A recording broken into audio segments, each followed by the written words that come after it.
What's up, guys? Welcome back to the Sage Games Expo, where we look at as many games as we can from the Sonic Amateur Games Expo. We're looking today at, as I click enter, you've already read the title, so you know what it is. It's called Emerald Ties, and all I know is that it is a graphically good-looking game. The actual content, I know nothing about. So, let's, I saw this title screen when checking volume levels, but that's it. I'm excited to see what it's going to be like, because this is a very promising title screen. Music is a little meaty-ish. It's not exactly, but it's slightly. So let's hop in, give it a test, rather.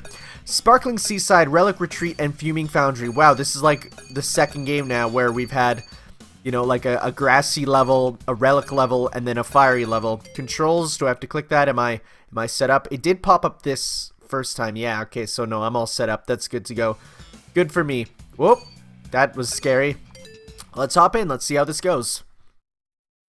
So, I'm excited. I heard good things about this one.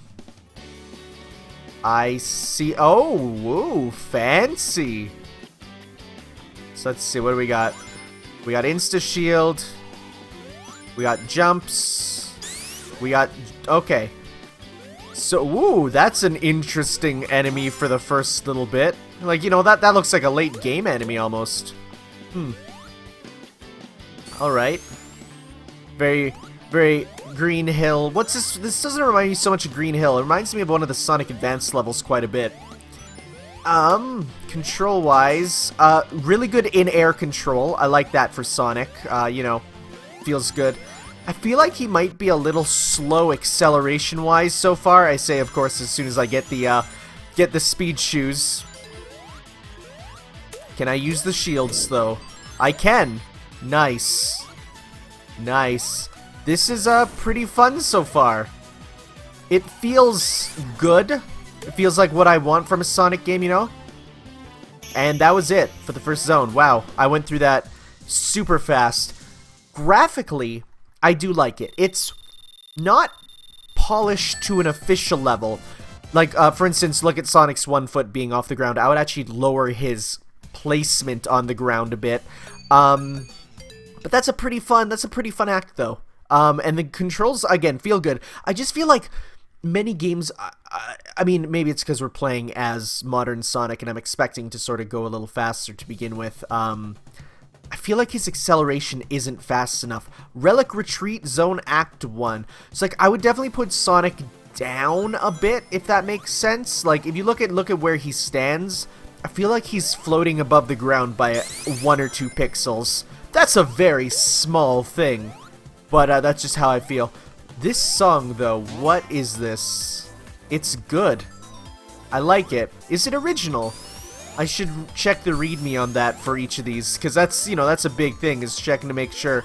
Well, not checking to make sure, but checking to know if a song is original or not, because it does, you know, change how some things go. I didn't really want the bubble shield, but whatever, I'll take it. This is kind of cool, having it be like, in here. Actually, I don't want to go there. Let's go here first. Yeah, it's good Badnik designs, though. I like the drill bats and the little dinosaurs. That's cute. That's fun. Uh-oh. Huh. This is like falling platforms, but I almost feel like they're super fair. I'm not a fan of falling platforms in Sonic, but just the way the timing... Whoa, what is that? The timing of those falling platforms were a lot of fun. Is this a new shield? Whoa! It's a hover shield. That's cool. Now that is a really cool... I don't know if this has ever been in a Sonic game before. As far as I can tell, it hasn't been. This seems like a brand new concept. But I really like that. That's fun.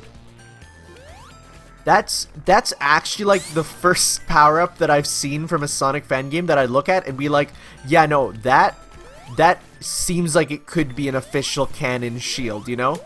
Like, I feel like a lot of shields and stuff go a little too crazy with being, like, fan-gamey. Like, you know, like, they feel a little strange. Okay, so we got some Labyrinth Zone, not Labyrinth Zone, Marble Zone here. This is an interesting enemy. He lowers a... interesting. That's a cool badnik. I'm really liking the inspiration and, like, creativity from this. It's actually really well done. Crushing platforms, not a big fan of. Not a big fan of. Oh, that was close. Could feel it in my spines. So we keep going this way. Yeah, having the insta shield is nice. It's not super necessary, but it's nice still. I really feel like a lot of fan games give him the insta shield, and yet it's really only been in one Sonic game. This has a very high level of visual polish as well. Unlike, ooh, I'm going the wrong way. Unlike some of the other ones I played, which feel a little barren, I do like the level of visual polish sets here. Because you just see, like, little things on the path and stuff. I do like all that. Sonic's braking is a bit slow in my eyes. Like, it feels like he doesn't brake fast enough. Like, you know, like, that's okay. Okay, I guess I went the total wrong direction. Great.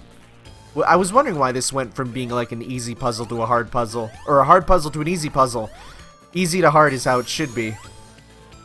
I just went the wrong way entirely. Oh, I was trying to jump off that. Control-wise, feels great.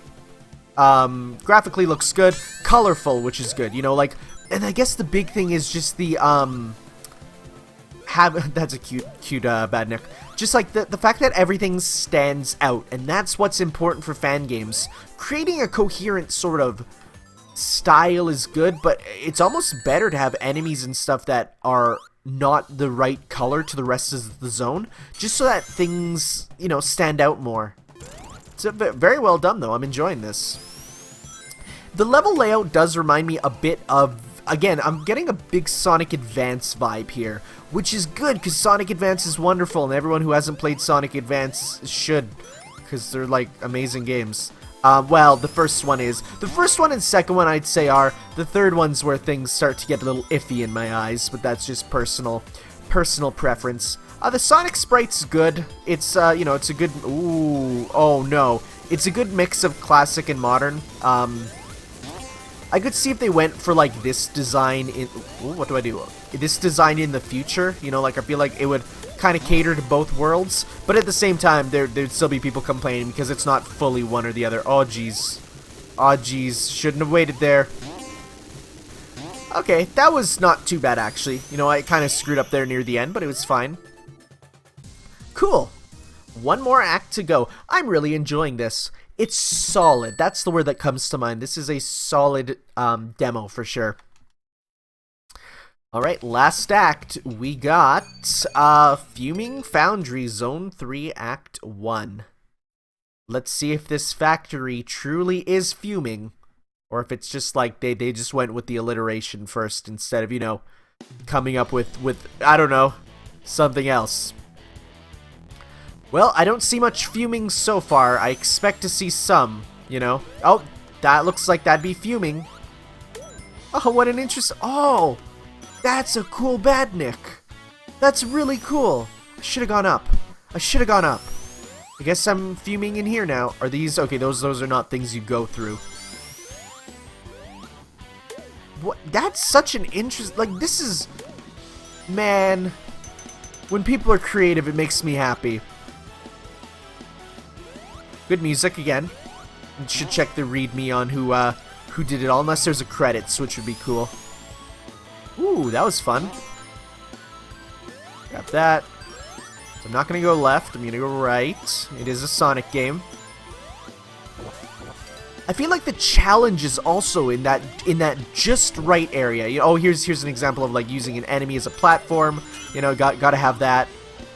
You gotta be careful with those though, because those are where you need to make sure you're not making the jumps too hard. But you know, you also want to reward players who are good. I feel like Sonic Generations actually pretty bad for having very strict enemy bounces. Man, having a double jump here is kind of nice. Hope I don't lose it. Yeah, I guess I have to fall down here though. Oh no! Necessary checkpoint. I wonder if there'd be people who'd complain about that because, you know, they might want a self-imposed challenge. Oh, this is a cool level looking. Oh, I actually didn't really want that, but that's fine. Actually, no, I did. I lied. The blue rocks and the red platforms are a wonderful looking, like this is like Genesis type contrast that you really want, you know, like that's how you make graphically pleasing levels, is level contrast, and I'm really getting that from this, and I really enjoyed that. This was a shorter demo for sure. I don't know, it was about 10 minutes, it's about right. And I really enjoyed it. This was Emerald Ties. Let's actually go into the README. Let's see, is there a README file? Emerald Ties README. Let's see what's said here. This project began off and on in 2004. What? That's crazy. Sage 2016 marks the first instance of the project running on the Sonic Worlds engine. Okay, that's why it feels so good. Alongside the features and physics inherent, the game includes original graphics, new zones with new enemies, original tracks and compositions. There you go. Leaders for time attack and scores. Cool. This demo acts as a short teaser for the project because it just got ported to Sonic Worlds. Options temporarily unavailable. You can change your controls in the level select. You can change the window in there. Andy Tunsall did the music, apparently. That name is very familiar. I think he worked on Sonic, not Chronicles, oh my god, that'd be the worst. Sonic, before and after the sequel. Sounds familiar for sure. Gamer Dude, Naoshi, Blyde, Rael, Jogurt, you all did a super good job. Okay, I don't recognize any of the other names, which is cool, because, like, it's, you know, getting out there. So you guys did great. I really enjoyed that demo, and I hope you guys did too. So we'll see you next time for the next Sage 2016 demo, guys. Ciao.